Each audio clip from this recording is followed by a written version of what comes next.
Hello guys! Today I'm gonna make a V60 coffee. I'm gonna use this roasted beans coffee.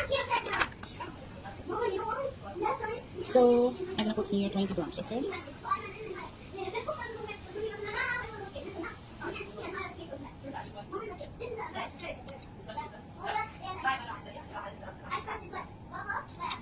I'm gonna make the 360 coffee.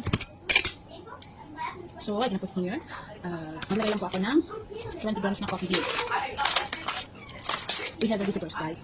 That's why my boss told me to make a V60 coffee.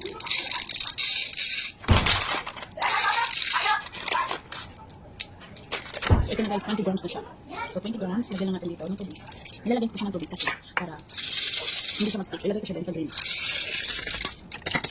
Dito, dito ako mag-giling. Yan, mag-giling ako dyan. Okay, so takpan.